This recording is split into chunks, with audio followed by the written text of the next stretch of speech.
Boa tarde. Dando início ao evento Direito Eleitoral em Foco, atividade da Escola Judiciária Eleitoral do Paraná deste TRE, em nome da presidência e do diretor da escola, é com grata satisfação que desejamos a todos os presentes as nossas boas-vindas. Neste momento, a Escola Judiciária Eleitoral agradece às áreas que contribuíram com a realização deste evento. Secretaria de Gestão de Pessoas, Coordenadoria de Comunicação Social, Secretaria Judiciária e Secretaria de Tecnologia da Informação, bem como ao IPRAD, Instituto Paranaense de Direito Eleitoral. Encontram-se presentes nessa solenidade de abertura as seguintes autoridades: Excelentíssimo Senhor Desembargador Rogério Coelho, Presidente do Tribunal Regional Eleitoral do Paraná. Excelentíssimos senhores juízes eleitorais dos cartórios eleitorais de Curitiba, Dr. Marcelo Valbach Silva, da primeira zona eleitoral, doutora Gisele Lara Ribeiro, da 177ª zona eleitoral, Dr. Roger Vinícius Pires de Camargo Oliveira, da 178ª zona eleitoral. Presentes também os excelentíssimos senhores promotores eleitorais, doutor Adalto Salvador Reis Faco, da primeira zona eleitoral, doutora Vivian Patrícia Fortunato, da 145ª zona eleitoral, doutora Marcela Marinho Rodrigues, da 174ª zona eleitoral, e doutor Valdir Franco Félix, da 177ª zona eleitoral. Ilustríssima Senhora Doutora Ana Flora França e Silva, Diretora-Geral do Tribunal Regional Eleitoral do Paraná e Secretária da Escola Judiciária Eleitoral do Paraná. Ilustríssimo Senhor Coordenador da EGE Paraná e Editor da Revista Paraná Eleitoral, Senhor Fernando José dos Santos. Advogados, participantes e servidores aqui presentes. Informamos que o excelentíssimo senhor Corregedor Regional Eleitoral e diretor da Escola Judiciária Eleitoral do Paraná, desembargador Edson Luiz Vidal Pinto, encontra-se ausente em razão de atendimento do calendário de correições no interior do Estado. Neste momento, convidamos para compor a mesa o excelentíssimo senhor desembargador Rogério Coelho, presidente deste TRE.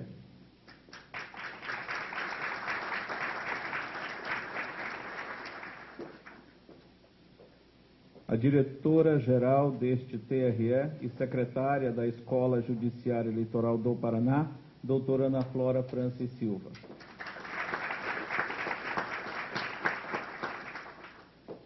O coordenador da EGE Paraná, senhor Fernando José dos Santos.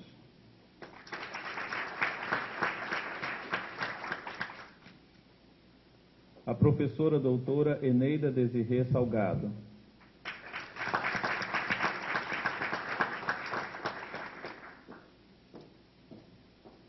O presidente do IPRAD, Instituto Paranaense de Direito Eleitoral, Dr. Luiz Fernando Casagrande Pereira.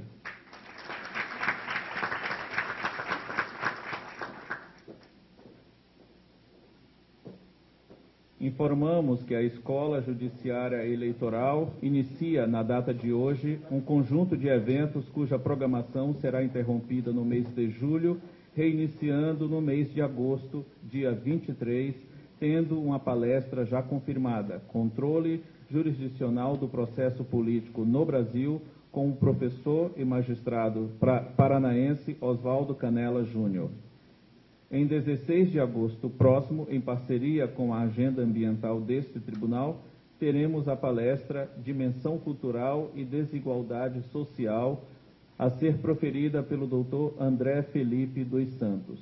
Informamos também que ao final deste evento será lançado no foyer deste auditório o livro intitulado Aspectos Polêmicos e Atuais do Direito Eleitoral, contendo o artigo de autoria do professor e doutor Luiz Fernando Casagrande Pereira.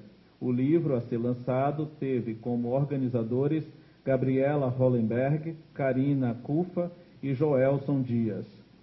Após o término das palestras, por volta das 17 horas, será empossada a nova diretoria do IPRAD, seguido de coquetel e lançamento do livro já mencionado. O evento de hoje contará com 2 palestras. A primeira, intitulada Princípios de Direito Eleitoral, proferida pela professora Eneida Desirê Salgado. E a segunda palestra, intitulada Processo Civil Eleitoral, Ações e Recursos em Direito Eleitoral, proferida pelo professor Luiz Fernando Casagrande Pereira. Ao final das exposições, a palavra será franqueada aos participantes. Avisamos que não haverá intervalo entre as palestras. A programação seguirá ininterrupta até o seu término. Com a palavra, o excelentíssimo senhor desembargador Rogério Coelho, presidente do Tribunal Regional Eleitoral do Paraná.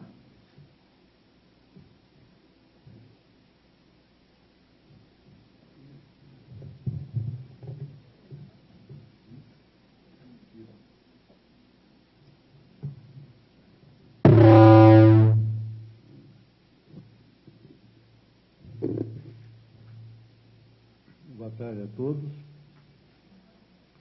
Ontem nós reinauguramos esse auditório, fizemos uma reforma visando adequá-lo às normas de sustentabilidade e acessibilidade e vejo com alegria que hoje ele já está sendo ocupado para uma atividade ligada ao direito eleitoral.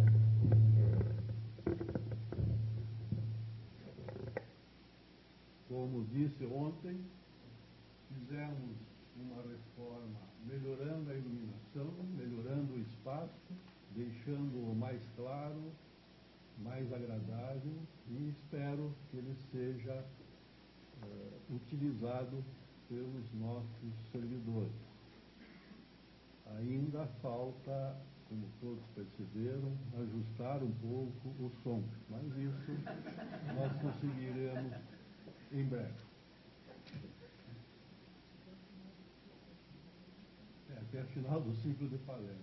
Eu fico honrado em ter o início das atividades dessas palestras com pessoas do quilate da professora Eneida Desirê Salgado, que falará sobre princípios do direito eleitoral, e do Dr. Luiz Fernando Casagrande Pereira, que falará sobre processo civil eleitoral, ações e recursos em direito eleitoral. É isso, né? Primeira vez que eu vou ouvi-lo sem que ele esteja fazendo uma sustentação oral. E, na realidade, o que nós precisamos perceber é que o direito eleitoral é apaixonante e ele vicia. E eu já fui mordido por esse bichinho e acho que não irei me afastar do direito eleitoral. O que nós temos que levar em conta é que o direito eleitoral tem especialidades. Nós não podemos aplicar no direito eleitoral, no processo eleitoral, e eu tenho 2 ilustres professores do meu lado que provavelmente me corrigirão depois, na frequência, mas eu quero dizer que eu penso que princípios do processo penal, do processo civil, têm uma aplicação atenuada no direito eleitoral, no processo eleitoral. Nós não podemos aplicar normas de processo civil com o mesmo rigor no processo eleitoral.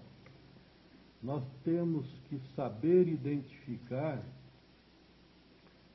o que é abuso do direito de autoridade e abuso do poder de autoridade. Nós precisamos dar uma exata definição disso e nos socorrer do direito eleitoral. Não podemos também aplicar o Instituto da Litigância de má-fé,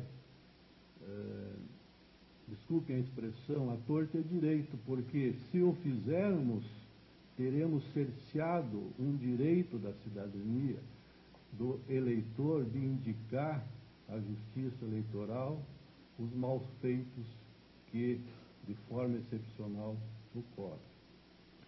Por isso é importante que iniciativas como essa da escola sejam repetidas e apenas nós temos uma dificuldade porque em ano eleitoral o nosso espaço é muito diminuído, né, Fernando? Nós nos limitamos a estudar as leis eleitorais vigentes e, com certeza,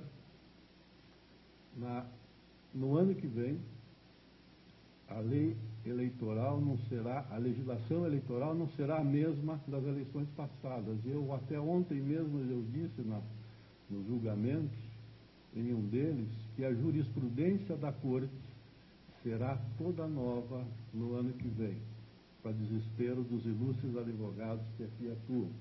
Porque, com certeza, pelo que eu tenho ouvido, haverá modificações substanciais. Vocês não vieram aqui para me ouvir, por isso eu vou encerrar e dizer que fico muito satisfeito de que a escola esteja aproveitando esse espaço e vou dizer, esse espaço é dos servidores e espero que todos eles, fora do horário do expediente, venham aqui para participar das solenidades, que não são solenidades, são palestras que visam trazer para juízes, promotores, a quem saúdo os presentes e todos os servidores, ponto de vista sobre determinada questão eleitoral e sobre isso teremos sempre o ponto e o contraponto e caberá àqueles que estão ouvindo tirar dali as lições para aplicar. Eu vou pedir licença, eu devo depois do encerramento, eu vou me retirar e virei, falo aos ilustres professores, que virei, ou para usar o que hoje se diz, estarei vindo em intervalos para assistir à palestra, porque infelizmente não vou poder permanecer, né? A atividade administrativa que requer minha presença, mas estarei aqui, inclusive, para saber o que provavelmente irei ouvir nas sessões de julgamento. Espero que todos usufruam desse espaço e principalmente das palestras que, com certeza, vou repetir, pelo quilate das pessoas que irão proferi-las, será e terão um grande aproveitamento. Muito obrigado.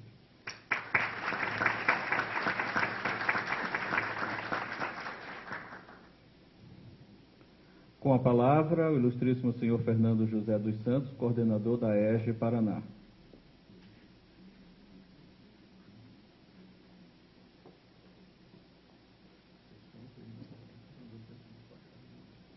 Excelentíssimo senhor desembargador-presidente desse tribunal, digníssima senhora diretora-geral da Secretaria do Tribunal, palestrantes, senhores participantes desse evento. Aproveito esse primeiro evento para trazer umas palavrinhas a mais e o pensamento do que a gente está pensando em termos de escola aos senhores. A Escola Judiciária Eleitoral do Paraná tem consciência que ainda está para cumprir seu papel de formar com excelência e qualidade servidores, magistrados, operadores do direito, e contribuir para a formação da cidadania e tem conhecimento da longa missão que tem pela frente. Missão essa que diz respeito a um assunto que hoje é tratado, que é o direito eleitoral. Direito eleitoral, o qual sabemos é ramo do direito político, o qual está afeto à democracia. Democracia é termo amplíssimo, mas que nos faz pensar em igualdade, cidadania. E esta linha de pensamento nos traduz o papel que hoje a escola possui em formar servidores, magistrados, promotores, advogados e também cidadãos para a democracia. Temos hoje no Brasil, bem sabemos, uma justiça eleitoral que pode-se dizer que já cumpriu e cumpre com maestria seu compromisso maior com a realização do processo formal de votação de realizar eleições. E hoje no Brasil temos um grande desafio nacional, que é a deficiência na nossa educação. Já é um entrave para o desenvolvimento econômico e desafio a corroer a malha social, pelas diversas formas de violência, em especial a criminal. A educação torna-se um novo desafio da nação e que as instituições precisam enfrentar. Não por acaso o CNJ hoje tem gente pensando muito à frente na formação de uma escola nacional de formação e cobrando excelência na atuação das escolas. Noeli Manfredini, falecido em janeiro desse ano, ex-funcionária do STRE, com a qual tive a honra de trabalhar e dividir a autoria de livros, precursora eleitoralista em vários livros publicados, na área e organizadora nesse TRE de vários eventos, falava da necessidade de se formar jovens para a cidadania. Isso há mais de 20 anos. A nossa escola está assim para cumprir seu papel. É um desafio, o qual demanda mais que estrutura e planejamento. Necessita também muita dedicação. Lembro que o nosso grande educador Paulo Freire, que nos anos de chumbo, quando o grande temática no Brasil eram as liberdades, dizia ele que ninguém liberta ninguém, ninguém se liberta sozinho, as pessoas se libertam em comunhão. Parafraseando nosso educador e mestre, digo que ninguém educa ninguém, ninguém educa sozinho, as pessoas se educam em comunhão. Nesta linha, e concluindo, eu agradeço a todos que vêm trabalhando em comunhão nessa escola, dedicando um pouquinho de si para a construção do saber, e agradeço em especial a Priscila, da capacitação, Fernando Rico, da informática, Everton, da assessoria de comunicações, Maria Luísa, da jurisprudência, e também nossos palestrantes de hoje, que estão doando um pouquinho de seu tempo e muito da sua sabedoria para a construção dessa escola. Agradeço ao final ao nosso presidente dessa casa, que desde o início da sua atuação na corregedoria, ainda como corregedor, teve um olhar atento para as coisas da escola e da nossa revista, sugerindo, propondo, cobrando, pegando meu pé, mas a gente consegue aí, com esforço dentro do possível, dentro desse trabalho em comunhão que a gente vem desenvolvendo na escola, realizar. Muito obrigado a todos.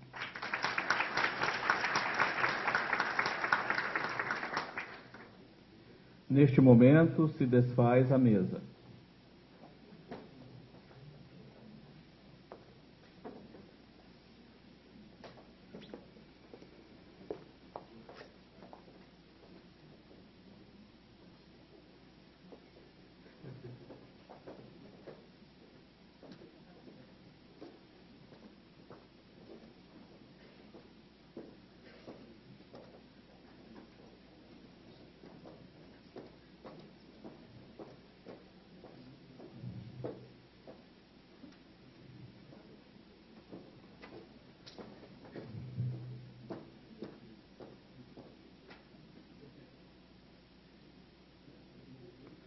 Convidamos a doutora Eneida Desirê Salgado para proferir sua palestra. A professora Eneida Desirê Salgado é mestre e doutora em Direito do Estado pela Universidade Federal do Paraná, atualmente em estágio de pós-doutoramento junto ao Instituto de Investigações Jurídicas da Universidade Nacional Autônoma do México, professora do Departamento de Direito Público da Universidade Federal do Paraná, professora do Programa de Pós-Graduação em Direito, mestrado da Unibrasil, do Programa de Pós-Graduação em Políticas Públicas, mestrado e doutorado da UFPR e do Instituto de Direito Romeu Felipe Bacelar, pesquisadora e vice-líder do Núcleo de Investigações Constitucionais da Universidade Federal do Paraná. Publicou as seguintes obras, ambas pela editora Fórum: Constituição e Democracia, tijolo por tijolo, em um desenho quase lógico, 20 anos de construção do projeto democrático brasileiro, em 2007, e Princípios Constitucionais Eleitorais, em 2010.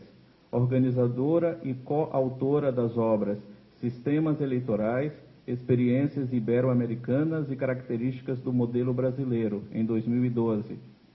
E Partidos Políticos, Contribuições para o Desenvolvimento do seu Regime Jurídico, que está no prelo. É também editora executiva da revista Paraná Eleitoral. E eu abro agora um parênteses aqui no roteiro para dizer que a Desirê foi colega nossa aqui no TRE por quase 14 anos. Desse total, trabalhou 8 anos comigo na Coordenadoria de Comunicação Social. Com a palavra, professora Eneida Desirê. Boa tarde. Estou muito feliz de estar aqui. Imagino que se note o meu semblante. Já cheguei cumprimentando o Mali como meu chefe, porque de fato ele foi meu chefe durante 8 anos, e 8 anos muito felizes trabalhando junto à assessoria de comunicação social. Estou muito à vontade também porque vejo muitos ex-alunos, muitos alunos e muitos colegas, que poderia chamar até de ex-colegas, mas como fez parte da minha formação, de quem eu sou hoje, esses anos todos aqui no TRE, é difícil chamar de ex-colegas, é difícil ver o TRE ainda como minha ex-casa, porque ainda me senti muito tranquila vindo para cá, conheci o caminho, mudou bastante a cara do TRE, mas eu ainda sinto um pouco como a minha casa. No entanto, esses anos de afastamento, que já vão aí quase 6 anos que eu estou longe, eu me deixo à vontade para fazer aqui uma análise puramente acadêmica da estrutura. Eu não vou falar exatamente da justiça eleitoral, embora passe por isso, mas eu gostaria que fosse visto isso como uma análise acadêmica, não como um discurso interno, e sim como um olhar de fora de quem ainda tem a vantagem ou a desvantagem de ter vivido a prática interna desse modelo de verificação de poderes ou de controle das eleições. E o que eu venho compartilhar aqui com vocês, graças à amabilidade, à generosidade de amigos, ex-colegas ou sempre colegas, que é o Fernando José dos Santos, o Mário e toda a escola. Ai, meu Deus, agora chegaram os advogados para ouvir, vejam. Tudo que você disser pode ser usado contra você, não? E graças a esse convite que eu vim aqui compartilhar um pouco com vocês, principalmente do resultado da minha pesquisa de doutorado, que foi sobre princípios constitucionais do direito eleitoral. Durante toda a minha prática aqui, também no estudo, depois que fui picada por essa mosca a qual se referiu o desembargador Coelho, esse vício do direito eleitoral, essa cachaça do direito eleitoral, eu comecei a verificar que, ao contrário de outros ramos do direito, o direito eleitoral não se voltava a uma construção do seu objeto de estudo, da sua aplicação, a partir do direito constitucional. Havia um distanciamento como se fosse um ramo autônomo do direito. Enquanto nós encontrávamos o direito tributário, o direito penal, o direito administrativo, sempre fazendo referências a princípios setoriais constitucionais e a princípios gerais constitucionais, e em seguida a princípios estruturantes constitucionais, o direito eleitoral passava ao largo disso. Não havia nenhuma discussão principiológica na discussão dos temas relativos ao direito eleitoral. Então a tese foi exatamente sobre isso. A ambiciosa hipótese era tentar estabelecer quais seriam os princípios constitucionais que dariam ao direito eleitoral esse caráter sistemático, essa ideia de uma aplicação das regras eleitorais de acordo com uma normativa constitucional estruturada. A ideia era trazer uma racionalização para a disciplina de direito eleitoral, que até então, pelo menos segundo a minha apreensão, não haveria. Também, como consequência disso, a intenção era permitir ou promover que o discurso de aplicação do direito eleitoral tivesse uma fundamentação constitucional e que as suas decisões ou a sua criação pelo parlamento fosse, portanto, justificado a partir desses princípios. A noção de princípio que eu vou trazer aqui para vocês, isso eu tenho que fazer por conta de uma ressalva acadêmica, não é princípios de Alexia ou de Dworkin, não é mandado de otimização, não é sopesamento. Agora vai ficar mais difícil eu defender isso, porque depois da indicação do advogado Luiz Roberto Barroso para o STF, talvez a gente esteja reinaugurando a grande era da ponderação, mas eu discordo um pouco dessa visão. E quando eu falo de princípios, eu estou falando de princípios da teoria clássica, Geraldo Ataliba, Celso Antônio Bandeira de Mello, princípio como linha mestra, como chave do sistema, como mandamento nuclear do qual derivam outros princípios e regras eleitorais. Então, quando eu vou falar de princípios, são esses princípios. E é aqui que eu vou começar a tratar do que eu chamei desses 5 princípios constitucionais estruturantes do direito eleitoral e que dariam, portanto, essa faceta constitucional do direito eleitoral. O primeiro de todos seria o princípio da autenticidade eleitoral. O que seria essa autenticidade eleitoral? A ideia de que, sendo a nossa democracia quase que puramente representativa, não obstante a existência de previsão de instrumentos de participação direta e também de regulamentação disso pela Lei 9.079, o que nós vemos cotidianamente é a democracia representativa. É uma democracia onde o cidadão não decide diretamente a vontade do Estado ou a vontade política, e sim decide quem vai decidir a vontade política. A gente poderia falar aqui em plebiscito, iniciativa popular de leis e referendo. No entanto, Durante toda a República, diria eu, nós tivemos uma consulta popular em 63, uma consulta popular em 93, que era prometida pelo Decreto 1, de 15 de novembro de 1889. Então, nós demoramos 104 anos para organizar a consulta popular sobre república e monarquia, o que também reperguntou se nós queríamos o parlamentarismo ou o presidencialismo. Em âmbito nacional, tivemos apenas mais uma, se não me engano, em 2005, que foi sobre um dos artigos do Estatuto do Desarmamento. Ou seja, há quase uma falácia de participação, tendo em vista um diminuto número de vezes em que foi realizada uma consulta popular.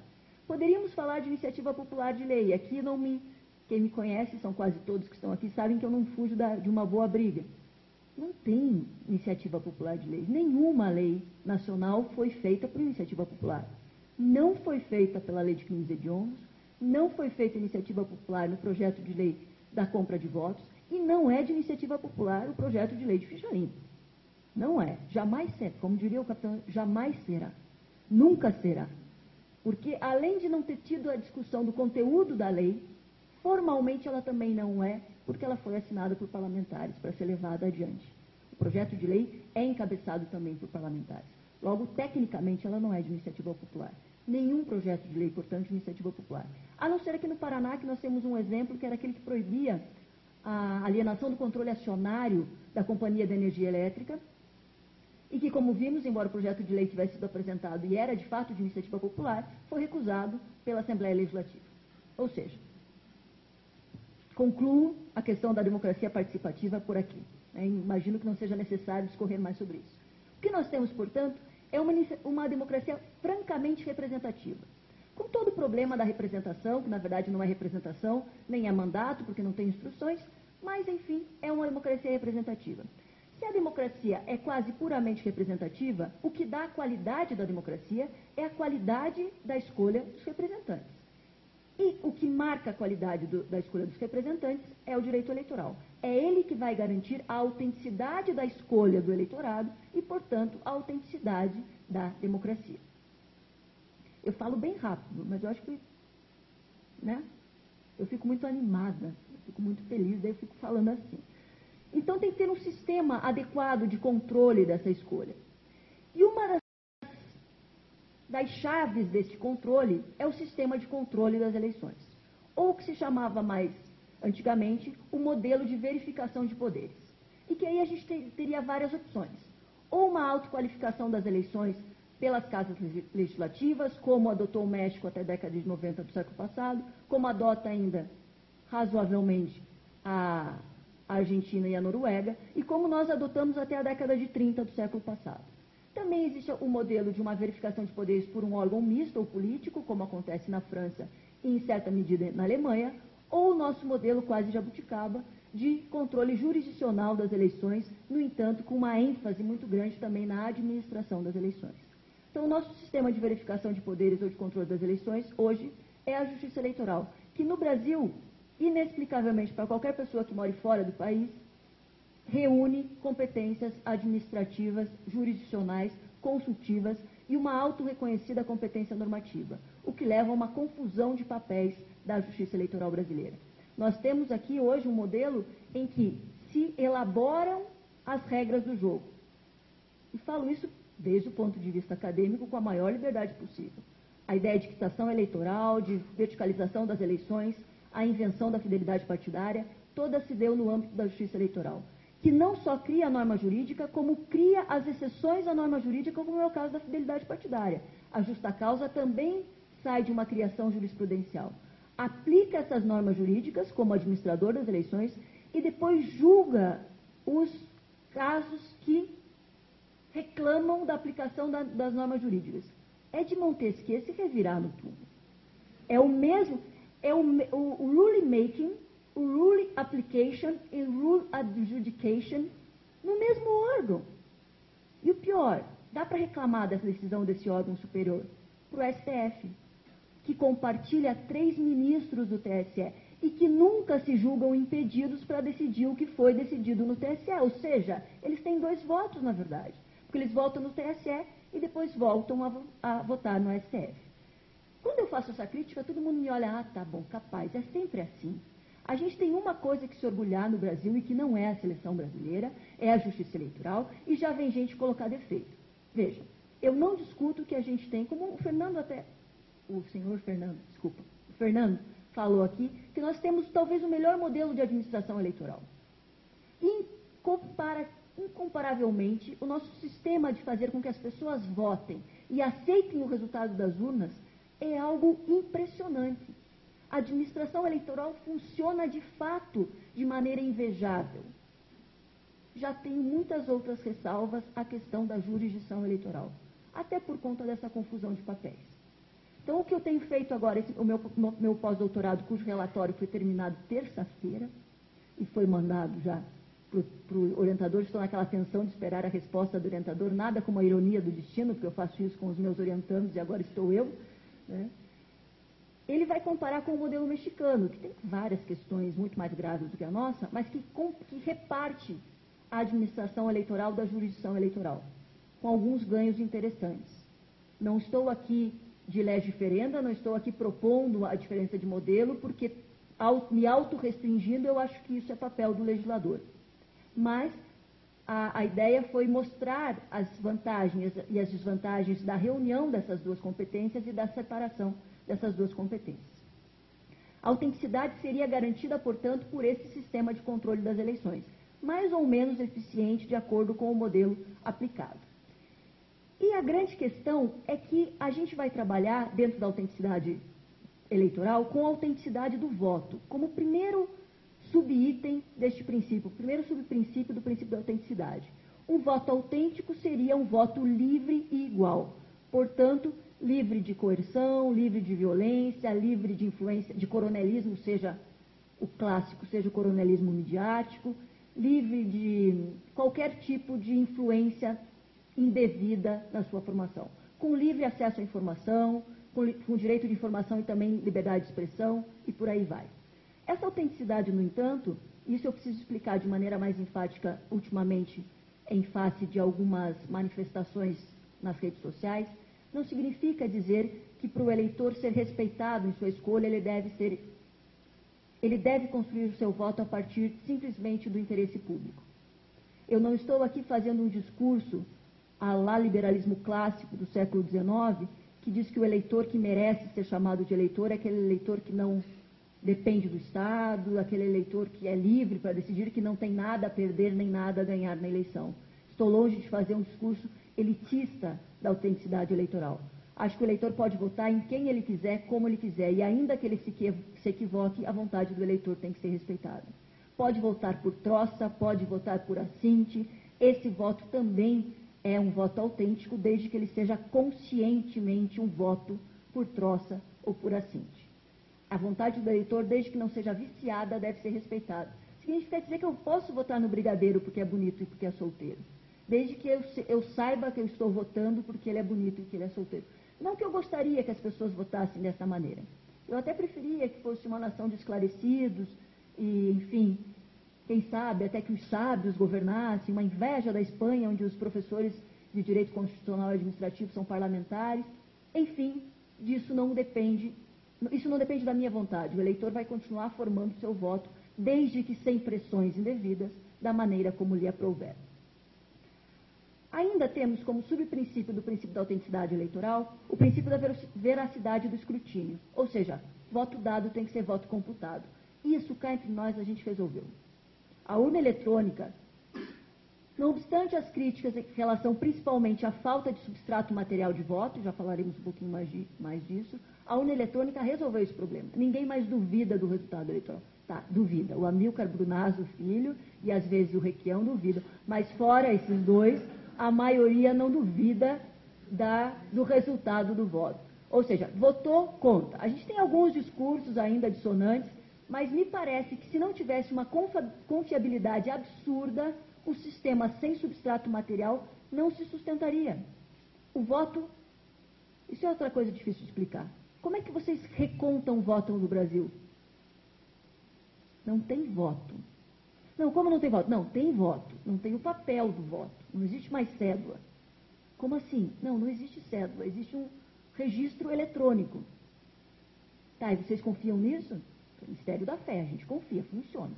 Se não funcionar, a gente larga os bets, porque daí todo o sistema se acaba. Eu tenho um pouco de crítica em relação à liminar dada pela ministra Carmen Lúcia, quando diz que o voto impresso seria inconstitucional, porque feriria, primeiro, o segredo do voto, que me parece pouco provável de acontecer, porque nós já experimentamos voto impresso em 2002 e ninguém reclamou de violação de segredo de voto.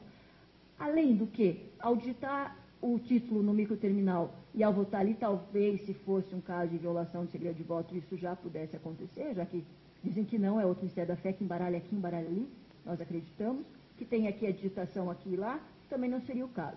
Ela também falou em vedação ao retrocesso, porque nós teríamos que esperar horas pelo resultado. Vejam, né? Imagina na Copa, esperar horas pelo resultado. Me parece que não é o caso. Talvez se fosse para dar ainda mais confiabilidade ao sistema, seria o caso, sim, de adotar o voto impresso. Um outro argumento é o custo. Vamos falar que o custo da democracia é extremamente alto, talvez nós tenhamos um dos custos mais altos do processo eleitoral ao lado do México, e, no entanto, isso nunca foi empecilho para várias mudanças, como, por exemplo, a biometria, que também é cara para resolver uma fraude que não chega a 0,2% na identificação do eleitor. Ou seja, a garantia da autenticidade das eleições valeria a pena, inclusive, com o voto impresso. Vocês viram que ninguém me pergunta nada, por isso que as coisas continuam assim. Mas me parece que o voto impresso daria mais veracidade ao escrutínio. Permitiria, pelo menos, que fosse feita auditoria em algumas urnas para dar simplesmente uma veracidade absoluta ao escrutínio. Também tem um problema no escrutínio com as constantes decisões da Justiça Eleitoral.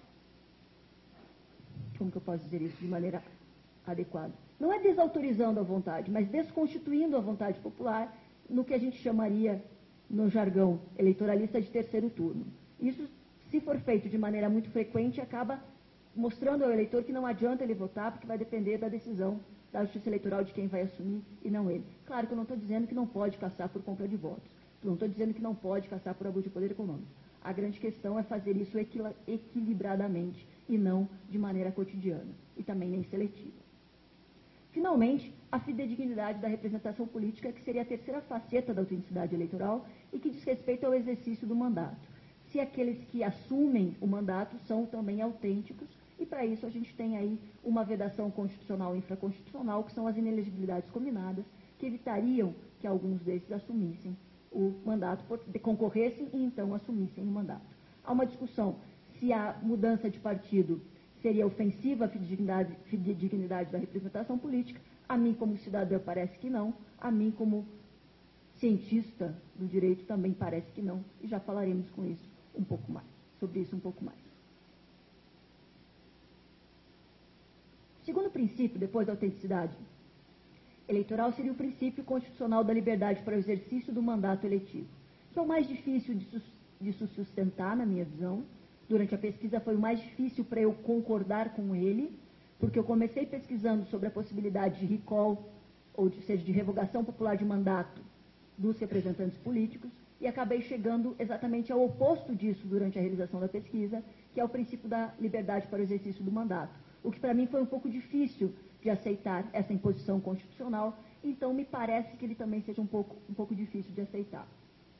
Da onde que sai, no entanto, essa ideia da liberdade para o exercício do mandato?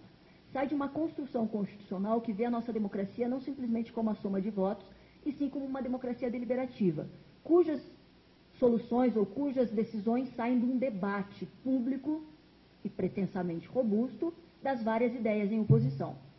Se o representante político não tivesse liberdade para decidir como deveria, ele não teria por que ele participar do debate, porque ele já chegaria com uma vontade pré-formada. E me parece que isso não é sustentável em nenhum modelo, a não ser no modelo das democracias pós-soviéticas, que tinham a figura do mandato imperativo. Nós não temos, o representante chega sem nenhuma instrução. Ele chega e vota de acordo com, momento ficção científica, com o que ele lê, que é o interesse público e o espírito público. Por que eu digo momento ficção científica? Porque nós sabemos que existem outros elementos na escolha do legislador e do representante político, mas dentro da doutrina, pelo menos, nós vamos dizer que, apesar disso, também existe a liberdade de ele ser convencido do contrário. Se ele não pode ser convencido do contrário, o debate é inútil. Então, nós não precisávamos de uma casa de 513 deputados, sim de um colégio de líderes que desse para cada líder de partido o peso que eles ganharam pelos votos populares. Me parece que a nossa democracia não combina com isso. A ideia de representação também, quando a gente passa do modelo medieval para o modelo moderno, não é a representação de uma vontade pré-formada, até porque o representante não representa o seu eleitorado. Então, embora a gente diga o contrário, Feliciano sim nos representa. Por quê? Porque todo o parlamento representa todo o eleitorado. É isso que diz o artigo 45 da Constituição.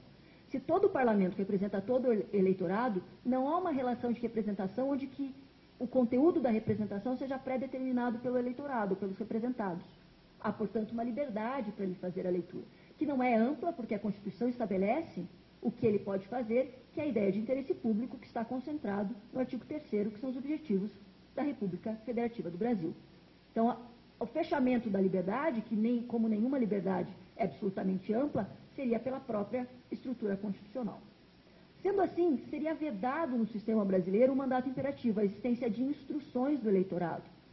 O representante não pode atuar como um lobista de grupos econômicos, grupos sociais, movimentos sociais, ou mesmo de partidos políticos. Aí, eu discordo mais uma vez do STF e do TSE na construção do que eles fizeram de mandato partidário. Quando eles construíram a tese da fidelidade partidária, eles construíram a partir da ideia de que o representante político é como se fosse um delegado do partido político. Nós votamos nos partidos e o representante é um delegado do partido político. Eu acho que a premissa já é falsa, porque nós não votamos em partidos, com exceção de 8% do eleitorado que vota em partidos políticos. 92% não vota em partidos políticos. Não importa que a gente tenha que digitar o número do partido antes na urna, porque essa foi uma das alegações, porque esse é só um mecanismo de voto. Nós temos que digitar o número de partido, porque a gente não pode escrever o nome do infeliz, porque antes a gente escrevia o nome do candidato. A urna eletrônica impede que a gente vote. E o nosso modelo de urna eletrônica, ao contrário de outros modelos de máquina de votar, não permite que a gente bote o dedo na cara do candidato e escolha ele a partir da foto. Logo, nós votamos em candidatos, apesar de termos que colocar o número do partido. É uma questão instrumental, não muda a maneira do eleitor pensar, porque adotamos a urna eletrônica. Me parece, assim, que defender que existe um mandato partidário é recuperar uma noção de partido que já se perdeu, inclusive, na sua origem. A ideia de que o partido comanda a vontade popular e é um canal de comunicação entre o povo e o Estado se perdeu, inclusive, na Europa já. O partido não é mais o canal de representação popular. Ninguém mais vai em reunião de partido, ou vai? Fora o Guilherme. Alguém mais vai em reunião de partido? Alguém mais vai em reunião de partido? A vontade popular é formada em outras instâncias, em movimentos sociais, nas ruas, nas redes sociais. Os partidos, portanto, perdem a centralidade. Até porque os partidos são o que a gente chama hoje de partidos catch-all.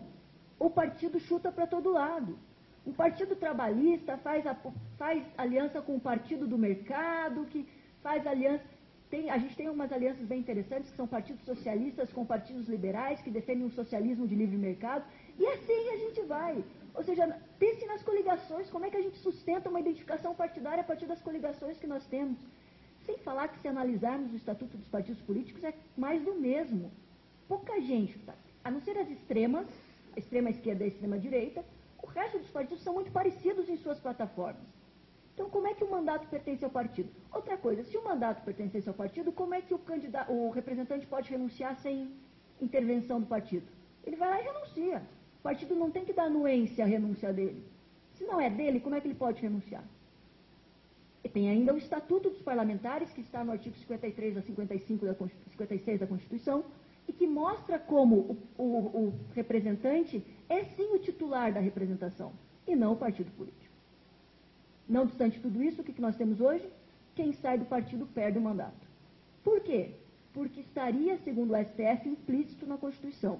Não está. E digo não está porque estudei as atas da Constituinte na construção do artigo 55, que fala da perda de mandato, estabelece o rol das hipóteses de perda de mandato, e durante a discussão do Constituinte foram apresentadas emendas para incluir a desfiliação partidária e o abandono do partido como hipótese de perda de mandato, nas subcomissões, na comissão de sistematização e em plenário. E todas foram afastadas, porque existia isso na Constituição de 69. Nota de rodapé. Constituição de 69 não emenda constitucional porque foi feita por quem não podia e fora dos limites da emenda. Fecha a nota de rodapé. Estava na Constituição de 69, como hipótese de perda de mandato. Veio para a Constituinte, parte dos constituintes queriam inserir isso para fortalecer os partidos. Isso foi negado. Não vai haver perda de mandato por infidelidade partidária. Isso foi estabelecido. Quando a Constituição cala, ela também fala. Ao estabelecer o rol de hipóteses, ela diz que o que não está no rol não é perda de mandato, não cabe perda de mandato. Né? Tá, o que adianta? Falei. Vai lá, consulta a Constituinte 1398 do TSE, mais forte do que o poder de reforma, porque contraria um princípio estruturante do direito eleitoral, e diz que há sim perda de mandato em caso de desfiliação partidária. Mas não é só isso, como diria a propaganda. Além de fazer essa consulta e responder afirmativamente, ao contrário do que já tinha respondido em outras ocasiões depois da Constituição de 88, vai estabelecer que cabe sim perda de mandato. E vai estabelecer que deveria ter alguns casos em que não coubesse perda de mandato. E vai ao STF, mandado de segurança, 3 mandados de segurança, e o STF não apenas confirma a decisão do TSE, como também manda o TSE estabelecer uma resolução com força constituinte, dizendo o que é a perda de mandato, quem é a competência, com uma alteração de competência da regra geral, porque prefeito e vereador não vai para o juiz eleitoral, vem para o TRE, a questão da perda de mandato, e também constrói as hipóteses de justa causa, alegando que isso decorre do sistema. Não decorre do sistema. É inconstitucional a resolução, substancial e formalmente. Falo isso inutilmente, só falo isso porque eu sou da academia, porque se fosse advogado não ia adiantar nada, porque pode falar o que quiser da inconstitucionalidade da resolução e ela continua decretando perda de mandato por infidelidade partidária ao arrepio da Constituição e sem lei estabelecendo a perda de mandato. Como vocês podem ver, estou muito sossegado, muito à vontade aqui, desembargador, na minha posição de acadêmica, para falar o resultado dos meus estudos neste ponto.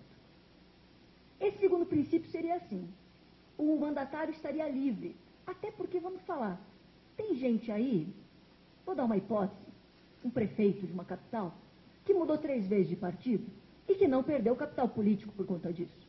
O eleitorado não tem essa identificação com o partido e, portanto, a ligação com o partido é absolutamente artificial.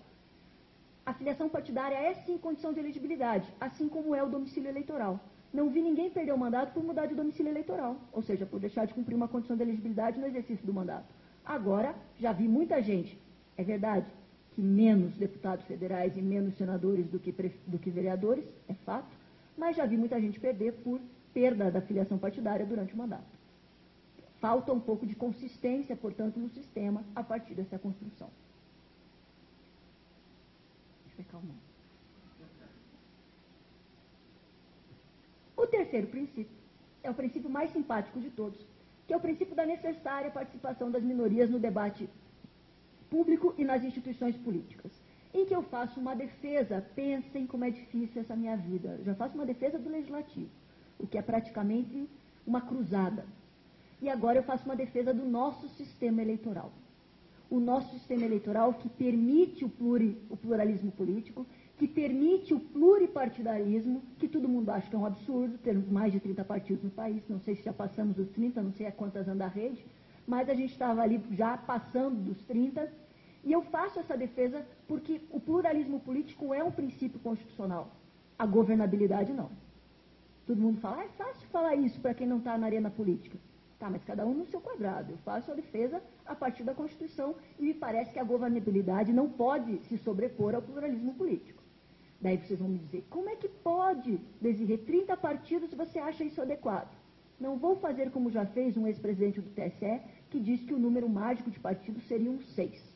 Quase que lhe pergunto se ele quer escolher os 6 também, parece. 6 seria um partido ideal. Por que 6? Não existe número mágico de partidos. O que existe sim, é uma ideia de pluralismo partidário marcado na Constituição.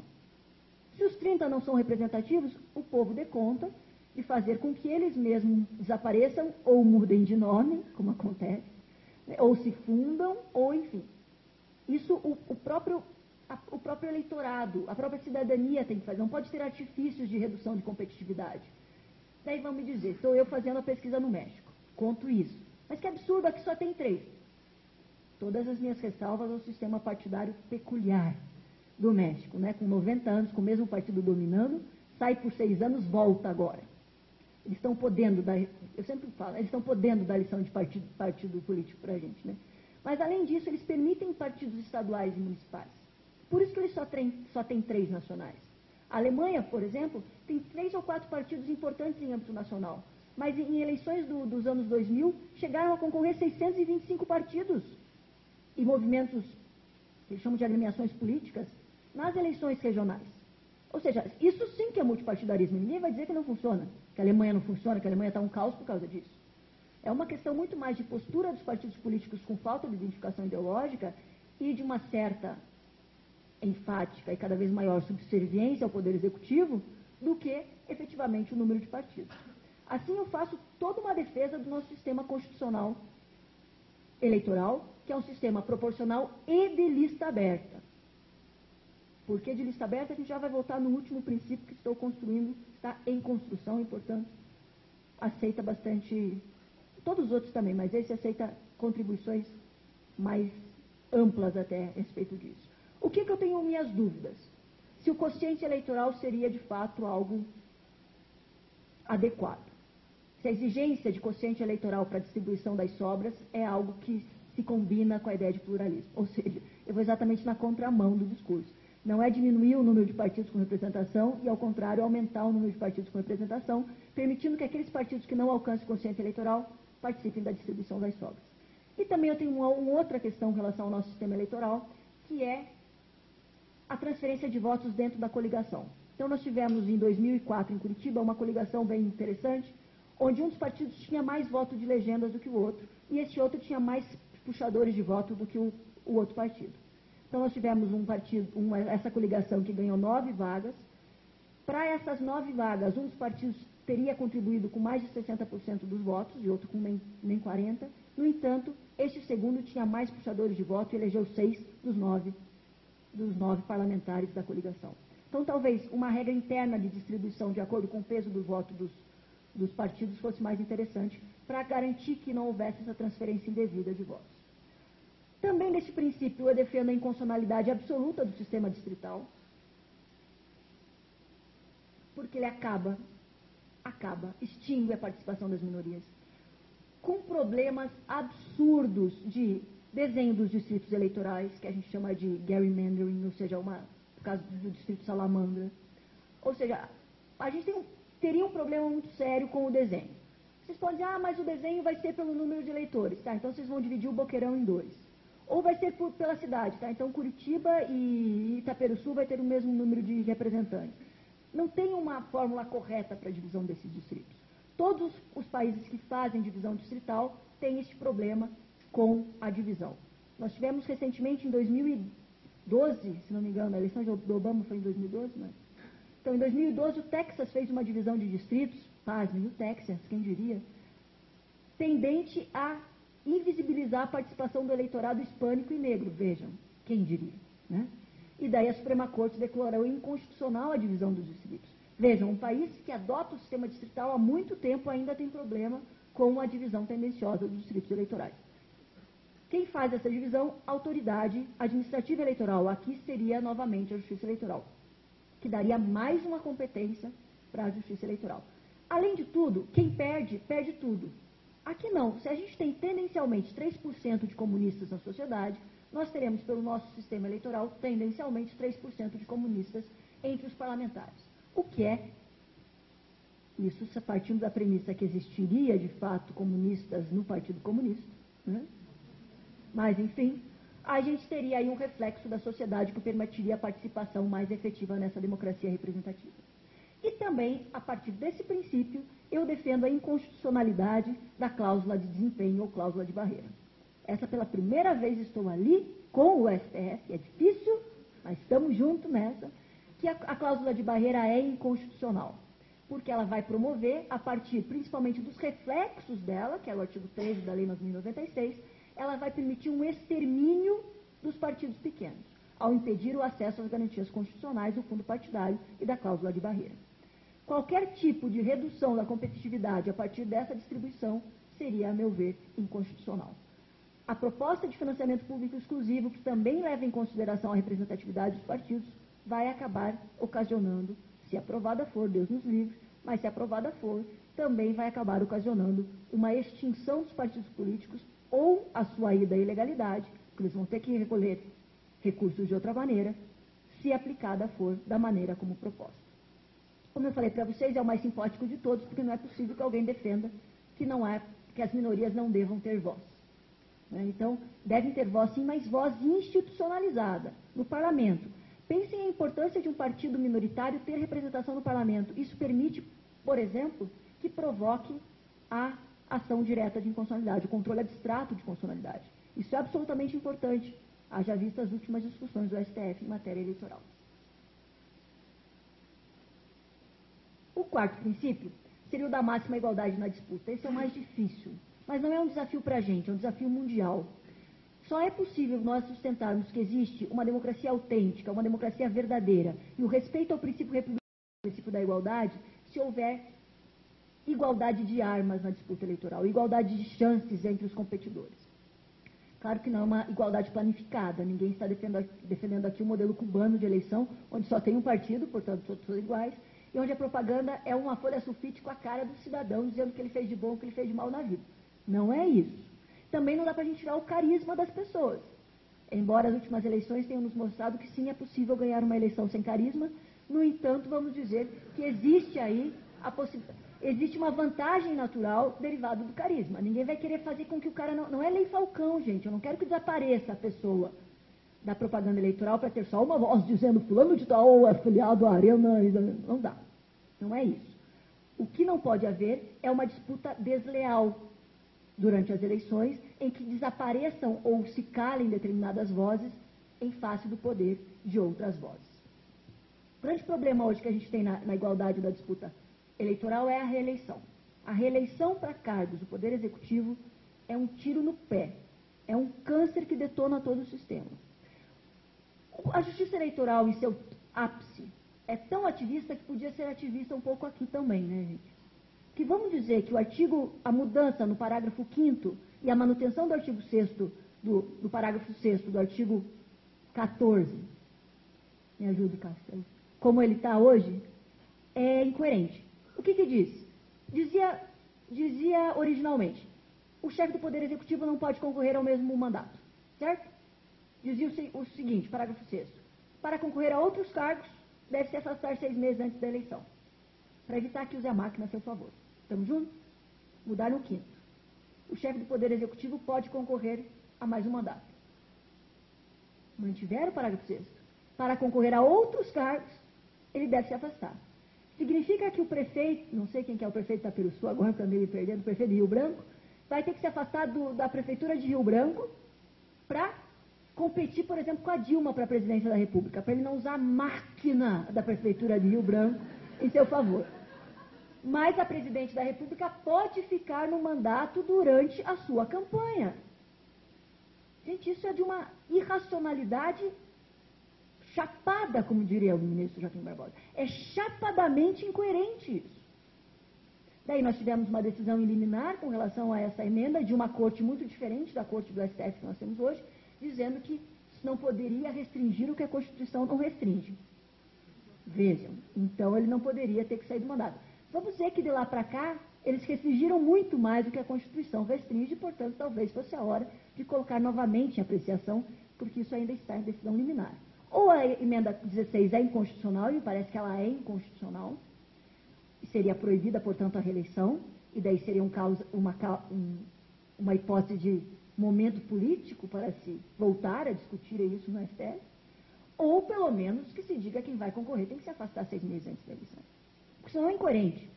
Eu, que sou professora da rede pública de ensino, portanto servidora pública, eu tenho que sair 3 meses de sala de aula para usar todo esse meu carisma, toda essa minha capacidade de comunicação, tenho que sair 3 meses antes para não influenciar o eleitorado. Mas o meu competidor, que é, por exemplo, chefe do Poder Executivo, fica no cargo. Pode isso, Arnaldo?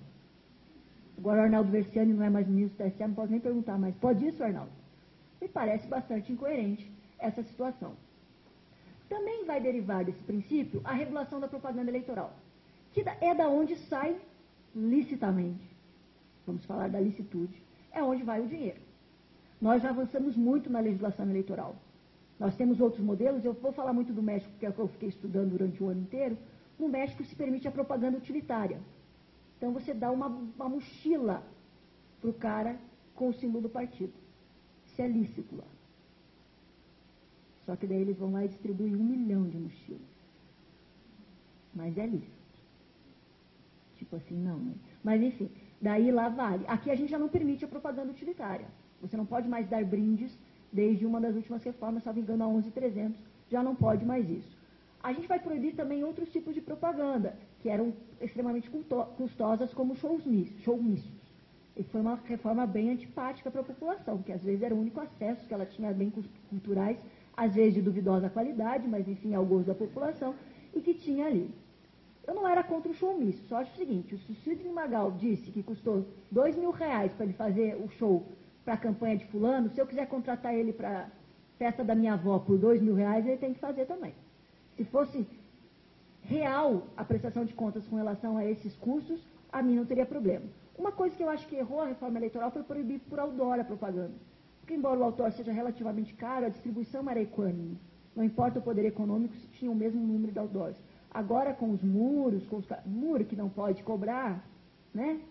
Não pode, eu digo que não cobra, você diz que não paga, que não pode ser pago, e tem outras formas de propaganda que também são custosas, e isso que tem que cuidar. No entanto, a gente não pode ser tão forte na regulação da propaganda que acabe com a liberdade de expressão. Porque senão o que a gente vai fazer é beneficiar quem já está no cargo, que já tem uma visibilidade.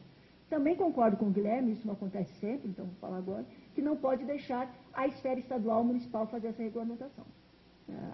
Teria que ser nacional por conta, inclusive, da nossa estrutura federalista centralizada, que diz que regra eleitoral quem faz é a União. Então não dá para a gente deixar assim, porque aí sim se poderia manipular, ora permitindo a propaganda, quando o grupo que importa está fora do poder, ora proibindo a propaganda. Outro probleminha que a gente tem, que é bem grave, é a influência dos meios de comunicação social nas eleições. Não sei como fazer, mas isso cada vez mais tem se mostrado mais problemático. A gente tem hoje a mídia pautando a discussão política. Pensem, por exemplo, que foi a última eleição a gente discutindo se a mulher do Serra tinha feito aborto e se a Dilma comia criancinha quando era comunista ou não. Tanta coisa importante, por exemplo, perguntar para o Serra e para a Dilma quem eles iriam indicar para o STF. Isso é importante, não sei se para toda a população, mas para mim, pessoalmente, era importante para saber os rumos da jurisdição constitucional. Nós não perguntamos nada disso. Nós ficamos pautadas pelos grandes temas eleitos pela mídia. E a mídia que faz todo um mise-en-scène para dizer, por exemplo, que regulação de meios de comunicação é censura. Não é comando constitucional. Está no artigo 224 da Constituição que tem que ter um conselho de comunicação social e tem que ter um marco regulatório da mídia. A gente não consegue discutir isso, é tabu. Começam a gritar, não, já se viu censura. É uma voz que cala as outras vozes dissonantes. Como é que faz a regulamentação da mídia? Democraticamente. Cumprindo a Constituição, proibindo o monopólio. E olha que no Paraná está cada vez mais difícil discutir o monopólio das comunicações, porque até a tribuna agora é do monopólio. Antes, é o único jornal que a gente podia ler que não falava só do Coxa, falava também do Atlético, agora nem isso nós temos. Até nisso a desigualdade é marcante.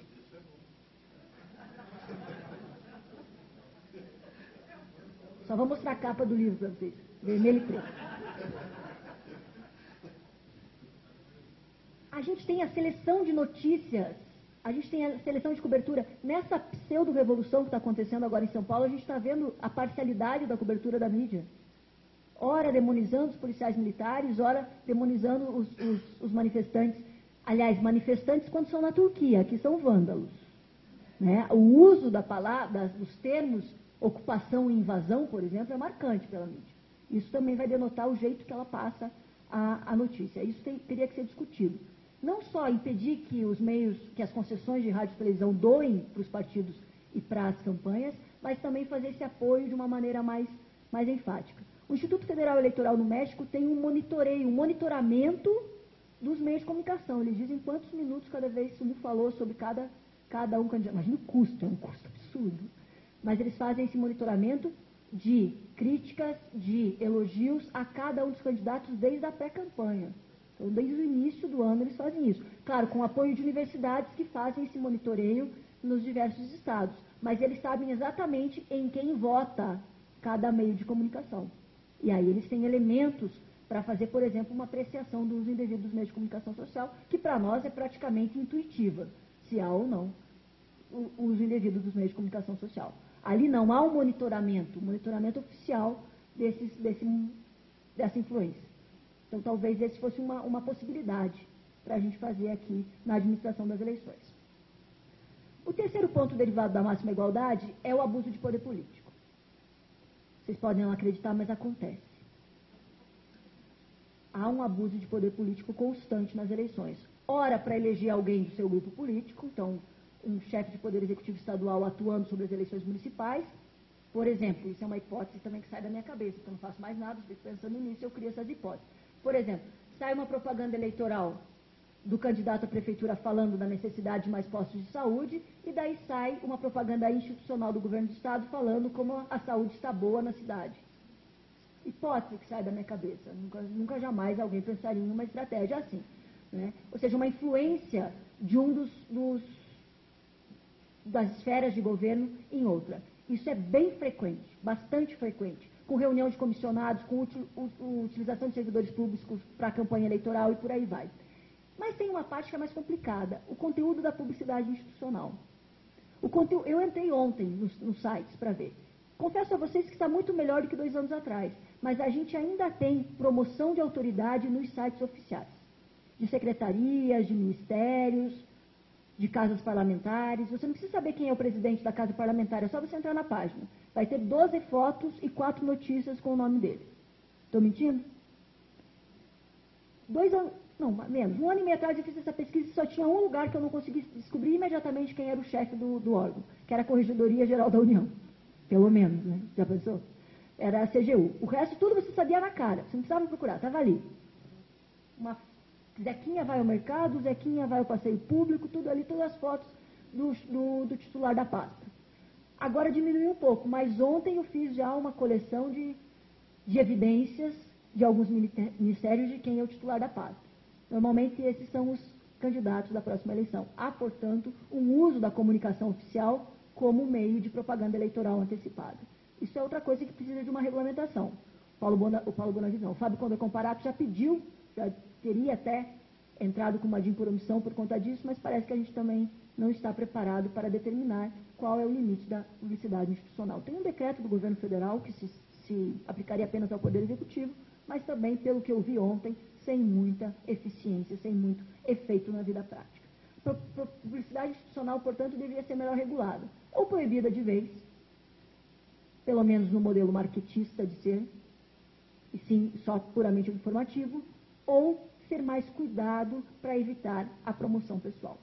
O problema é que eles falam que eles prestam contas, né, e que isso a Constituição exige também. Mas não precisa prestar contas com musiquinha, com um grande publicitário fazendo em em câmera de cinema. Podia prestar as contas de uma maneira mais espartana, porque economizaria o nosso próprio dinheiro.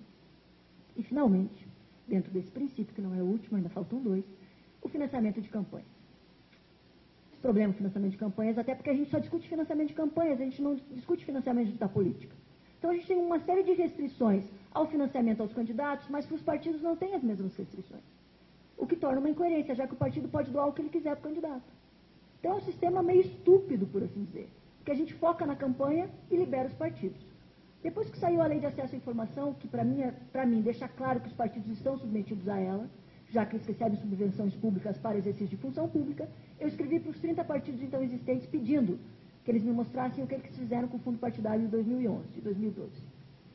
28 me ignoraram solenemente. Vocês me conhecem, eu não tenho problema de autoestima, mas 28 pessoas, chefes de poder, né, me ignoraram solenemente. Um falou que não sabia o que tinha feito com o dinheiro, que beleza? E o último falou que estava na justiça eleitoral e se eu quisesse eu fosse lá ver. Isso não me parece estar de acordo com a ideia de transparência, que aplica-se aos partidos políticos. Eles querem mais dinheiro. O financiamento público exclusivo vai potencializar pelo menos por vezes 7 o que eles recebem hoje. Sem transparência, me parece absolutamente inaceitável. Também estão discutindo o financiamento por pessoas jurídicas. Esse é o debate que vai ter no STF, a audiência pública, dia 17 e dia 24. E que a gente vai lá falar sobre isso. Mas, o problema é só o financiamento para pessoa jurídica. Se fosse cumprida a regra de licitação, a gente precisava se preocupar com o financiamento para pessoa jurídica? Pessoa jurídica tem interesse diferente dos interesses dos seus componentes? Outra coisa, proibir de pessoa física. Eu não posso militar ou decido não militar. Agora, antes eu não podia nem militar, nem doar para a campanha eleitoral, mas agora que eu saí da justiça eleitoral, eu já posso doar para a campanha eleitoral, eu já posso militar. Não tenho tempo para fazer um apoio para o meu candidato de uma outra maneira. O que me impede de doar para aquele candidato, desde que nos limites legais? Me parece que ofende a minha autonomia. O grande problema do financiamento de campanhas e do potencial abuso de poder econômico, na minha visão, está na fiscalização. Numa verificação, às vezes, puramente formal e técnica da prestação de contas. Em que se aceita, por exemplo, que uma candidata vitoriosa a um cargo parlamentar tenha gasto R$5.000, sendo que qualquer um que andou nas ruas sabe que estava coalhada de propaganda eleitoral da candidata. Isso, para mim, é bastante grave. Talvez contar com um elemento ou fortalecer o sistema de verificação dessas contas resolvesse a questão do financiamento de campanha. Fiscalizar mesmo. E fiscalizar não só no momento da prestação de contas. Fazer com que nas parciais apareça também o nome do doador, porque isso também é importante para eu formar meu voto. Eu quero saber a que interesse está vinculado aquele grupo político, aquele candidato, para saber em quem eu vou votar. Não adianta nada eu saber os doadores depois da eleição, eu como eleitora. E que sejam vinculantes essas prestações parciais também. Há também uma verificação posterior necessária, que é ver para quem vão os contratos administrativos daquele poder executivo depois da eleição. Para ver se não há uma coincidência rara, não é mesmo? Às vezes interessante entre os grandes doadores e aqueles que vão fazer os contratos administrativos. Mas para isso a gente tem legislação administrativa para dar conta disso. Às vezes acontece, né? De uma empresa alimentícia fazer uma grande doação e depois fornecer a merenda escolar do município. Raro, né? Mas às vezes acontece. Ou um banco fazer uma grande doação e depois começar a pagar os servidores do Estado, né? Que é a grande sacada dos bancos hoje é ter a conta dos servidores públicos. O último princípio, e infelizmente o desembargador não saiu, vou ter que falar na frente dele, é o princípio da legalidade específica em matéria eleitoral. Que é o seguinte, gente, o último princípio fora o depois do livro, que eu já vou falar, mas é mais rapidinho, porque é mais intuitivo. Seguinte, nós estamos falando em regras de jogo, a gente está falando em disputa eleitoral, em legitimidade do exercício de poder político. Se a gente está falando nisso, a gente não pode pensar em regras que não estejam estabelecidas no parlamento, com esse equilíbrio de forças derivado do nosso sistema eleitoral. Há uma legalidade específica, tal como há em matéria criminal, tal como há em matéria tributária, em matéria administrativa, há uma legalidade específica em matéria eleitoral. Não dá para criar obrigações nem restringir direitos por decisão judicial.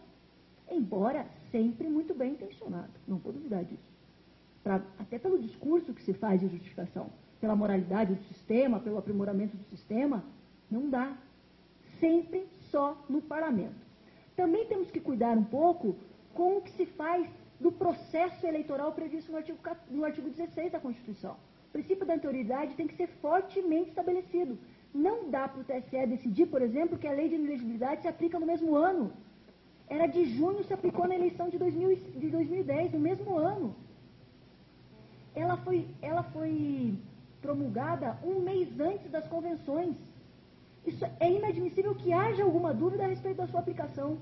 Ou pior, como foi feito na 12.034, também na 11.300, de eles escolherem qual modificação vai se aplicar àquela eleição e qual modificação não vai se aplicar. Sendo que ela era do mesmo ano de maio do ano da eleição.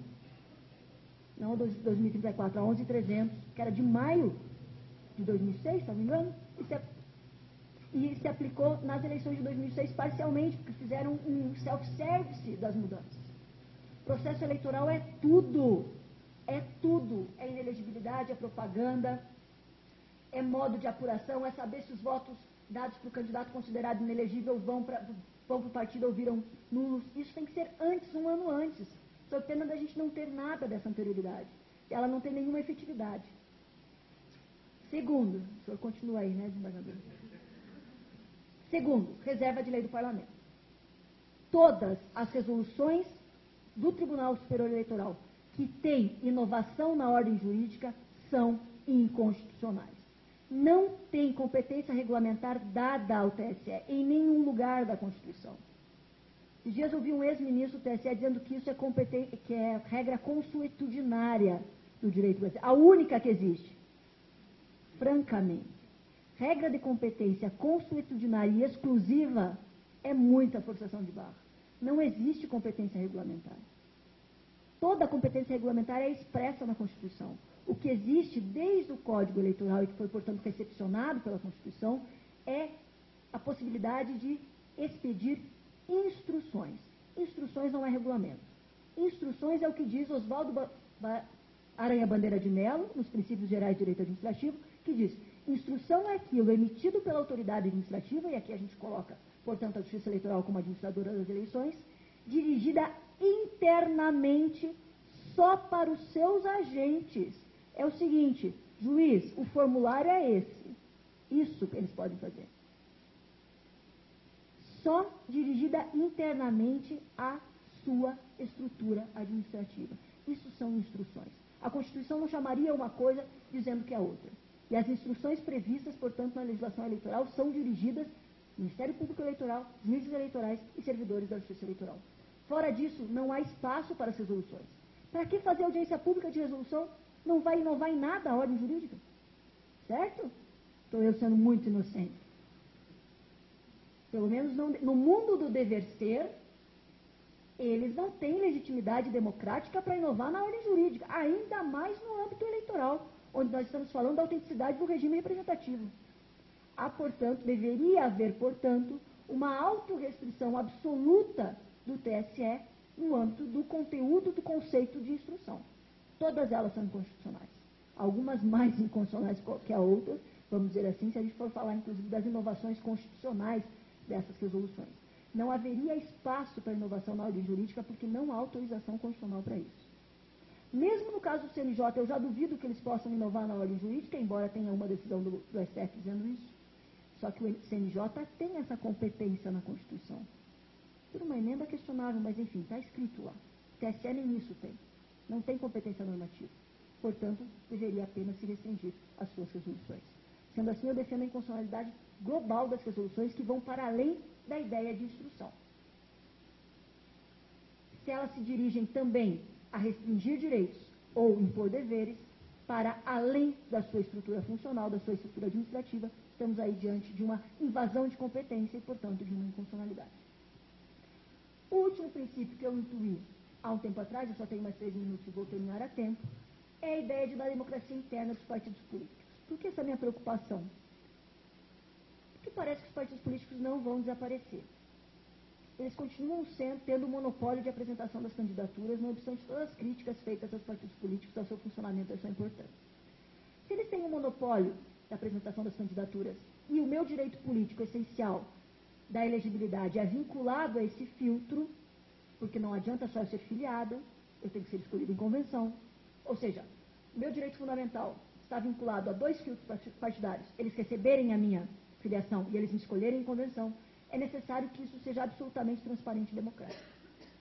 Chegou a hora de a gente fazer um estatuto de partidos políticos ou uma lei de partidos políticos que imponha determinados critérios de democracia interna, de transparência para os partidos políticos. Decorreria do sistema, mas eles fazem o que não escutam, ou que não leem.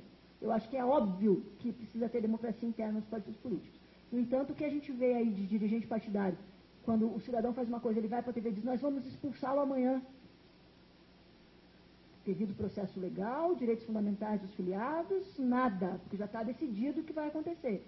Então, seria necessário também, para garantir a autenticidade do regime representativo, também uma democracia interna dos partidos políticos. Bom, o que eu queria dizer, o resumo da ópera, era esse, e eu estou aberta aos eventuais questionamentos. Muito obrigada.